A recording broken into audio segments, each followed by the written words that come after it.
नमस्कार दोस्तों, आज हमारे साथ है डॉक्टर एस एम शर्मा, जो आपको एक नए विषय पर चर्चा करेंगे। चलिए हम आपसे उनको रूबरू कराते हैं। डॉक्टर साहब, आज का विषय क्या है? नमस्कार दोस्तों, आज हम आपके लिए लेकर आए हैं आंखों से संबंधित रोग। आंखों की अहमियत का अंदाजा इसी बात से लगाया जा सकता है जैसे कि बाहर की दुनिया इसके बिना कोई अस्तित्व ही नहीं रखती है।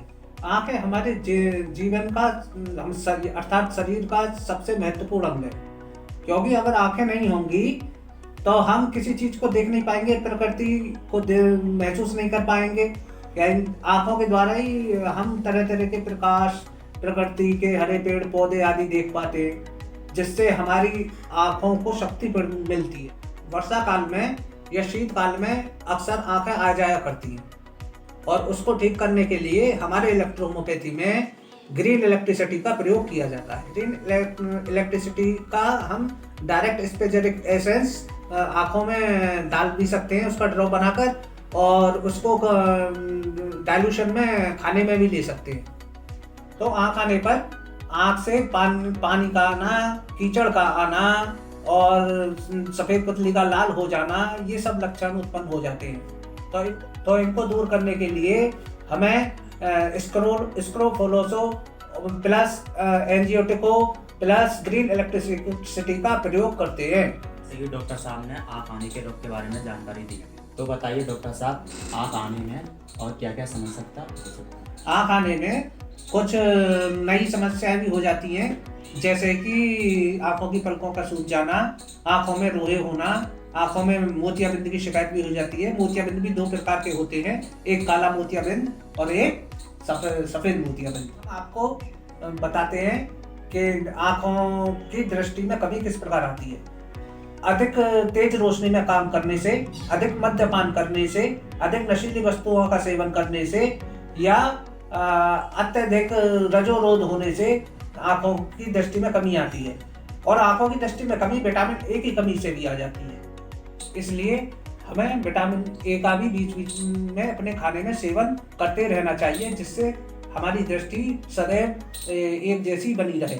और दूसरा, हमें जो है संतुलित भोजन भी करना चाहिए, क्योंकि संतुलित भोजन करेंगे तो हमारे शरीर को पोषण मिलेगा और हमारी आंखों को भी पोषण मिलेगा, जिससे हमारी आंखें स्वस्थ रहेंगी। हमारी आंखों से कीचड़ नहीं निकलेगा, आंखों से पानी नहीं आएगा, आंख के किसी प्रकार के रोग नहीं होंगे, और इस प्रकार हम अपनी आंखों को सुरक्षित लंबे समय तक स्वस्थ बनाए रख सकते हैं। हम आपको बताते हैं आंखों के रोए के बारे में।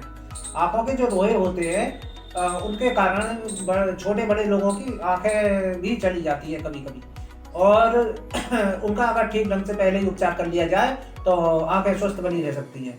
और इनके लक्षण ये है, शुरुआत में आंखें हल्की हल्की दुखने लगती हैं, फिर वो लाल पड़ जाती हैं, फिर उनमें से पानी रिसने लगता है, और फिर धीरे धीरे उनमें पी भर जाता है, और फिर जो है वो उनकी पलकें सूज जाती हैं और आंखें बंद होने लगती हैं, खुलने में परेशानी होने लगती है। अगर हम इलेक्ट्रोहोम्योपैथिक ट्रीटमेंट लेंगे तो उससे हमें इस रोग से मुक्ति मिल सकती है। मोतियाबिंद हमने पहले भी बताया, दो प्रकार का होता है, एक सफेद मोतियाबिंद, एक काला मोतियाबिंद। और एलोपैथी चिकित्सा में तो इन चीज़ों का ऑपरेशन के द्वारा ही इलाज किया जा सकता है, और इलेक्ट्रोहोम्योपैथी में दवाओं से और ड्रॉप आंखों में डाल के लंबे समय तक इस्तेमाल की जाए तो मोतियाबिंद कट जाते हैं। इसके लिए इलेक्ट्रोहोम्योपैथी में हम कैंसोरोसो प्लस स्क्रोफोलोसो प्लस एंजियोटिको तीनों ग्रुप की औषधियां मिलाकर चयन करके इस रोग का उपचार कर सकते हैं। हम इलेक्ट्रोहोम्योपैथी के इन तीनों ग्रुपों की मेडिसिनों के निम्न और उच्च डाइल्यूशनों का उपयोग करके इस रोग से मुक्ति पा सकते हैं। इलेक्ट्रोहोम्योपैथी में हम S1 plus C5 plus A2 plus GE इन चारों ग्रुप की मेडिसिनों को मिलाकर रोग से छुटकारा पा सकते हैं। और हम अपने दैनिक कार्यों के द्वारा भी आंखों को साफ रख सकते हैं, जैसे कि सुबह उठते ही आंखों में पलकें खोलकर पानी के छपके लगाना हल्के हल्के, जिससे कि आंखें अंदर से साफ हो जाएं। दूसरा, रात को सोते समय आंखों में छपके लगाकर जब सोएं। आंखों के रोगों के उपचार के लिए अपने किसी निजी इलेक्ट्रोहोम्योपैथिक चिकित्सक की सलाह अवश्य लें। जैसा कि आपने देखा, डॉक्टर साहब ने आंखों से संबंधित इलेक्ट्रोहोम्योपैथिक जानकारी दी। हम आशा करते हैं इससे हमारे दर्शक लाभान्वित होंगे। डॉक्टर डॉक्टर साहब, आपने हमें इलेक्ट्रो होम्योपैथिक से संबंधित जानकारी दी, इसके लिए बहुत बहुत धन्यवाद। धन्यवाद। इलेक्ट्रो होम्योपैथिक से संबंधित आगे की वीडियो को देखने के लिए हमारे चैनल को सब्सक्राइब करें और घंटी के बटन को प्रेस करें, जिससे कि हमारी आने वाली हर वीडियो का नोटिफिकेशन आपको समय से मिलता रहे।